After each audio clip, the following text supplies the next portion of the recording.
Hey gang, Dirty Rob from the West Michigan Trail Runners and the Gazelle Sports Dirty Herd here with this week's shoe review, and I'm talking about the Peregrine number 7. That's right, number 7 already from Peregrine. I can't believe it. Saucony's putting out this fantastic trail shoe that many of us just pile the miles on, and I'm happy to report I think number 7 is going to continue that tradition. I think if you've been a fan and worn the previous versions, this is going to be an easy shoe to slide in your lineup, and it's not going to cause any problem. They made a few changes, many of which I love.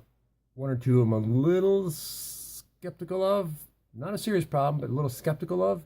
But enough of the toying around. Let's get to this thing. The tongue seems like it's a little more padded than the last time. There is no lace guidance on there. The thing is gusseted about halfway up. Didn't slide an inch on me anyway, any direction, no matter what I was doing, cambered, downhill, uphill. So all in all, tongue's good. Except it's short. You can see how kind of hidden that thing is behind those laces. I always do some kind of lace lock, alternate lacing system to pull my heel into the back of the shoe. Every pair of shoes I do, my foot is slightly low volume. I always do that. Man, were my laces close to coming off the end of this tongue. They didn't. They never got to my ankle. There was never a hot spot, but it was a little unsettling, and I was not super confident about it the first few runs. I've had to kind of build some trust into them. But man, if you've had any kind of issues with that, you do any kind of weird lacing system, I can't imagine what it would be, but the lace is short. That's all I'm going to say. Keep in mind, if you've had issues with short tongues in the past and you hate short tongues, you might have a problem. For the majority of people, won't be an issue though. Laces are nice and wide, flat, great. Stayed tied, they did their job. The upper, new TPU exoskeleton. You can see it all around, wrapped all the way around there. A little bit of fresh mesh here. All around there. Really locked in the fit, felt great. No hot spots, no problem. This mesh, you can kind of see still right there and right there where there's some some puckering where I had it laced in and dialed in really tight. Some road shoes with some overlays there and things in the past have caused hot spots and irritation, especially when you kind of flex the shoe there. Honestly though, it looks way worse than it was. Didn't cause me any problems, no irritation, no redness, no nothing. So I would definitely, if this is worrying you, run around the store in them, get on the treadmill at the store, try them out. Didn't bother me. I can't imagine it would bother you. This mesh is super lightweight, super flexible, super comfortable.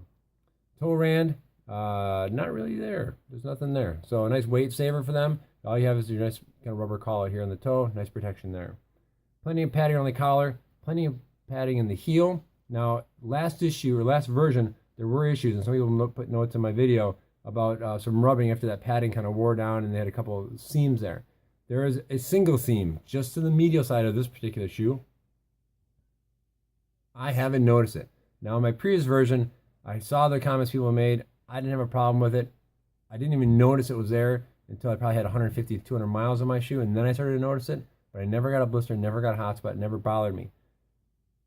I could certainly see why you might say, yeah, you know what, it happened to me last time, I'm not doing it again. In that case, I can't blame you. There is a seam there.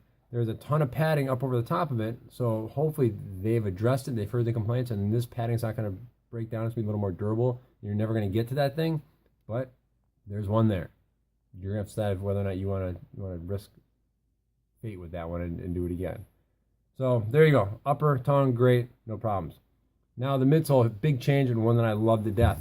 They took the Everrun, their TPU, took it out of the heel, and they put a full-length liner in there. So they basically replaced the Strobel board.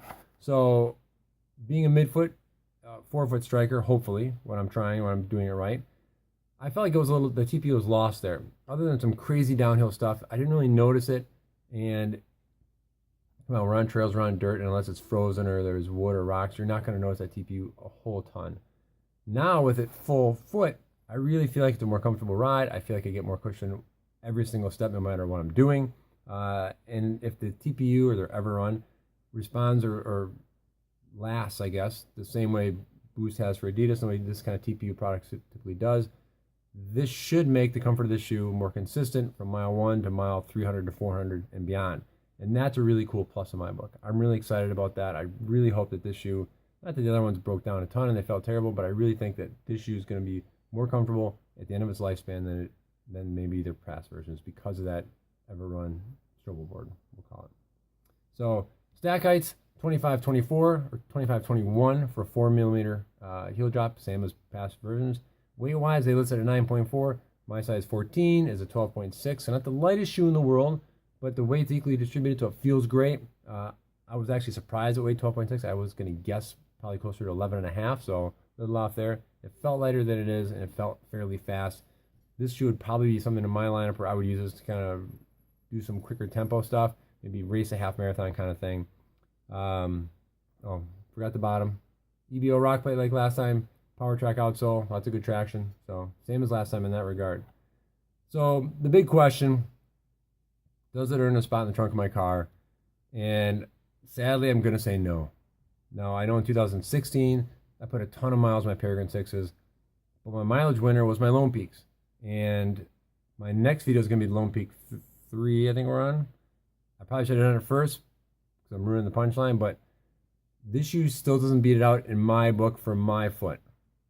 So this would not earn a spot in the trunk of my car. I'm not saying I'm not going to put a ton of miles in it.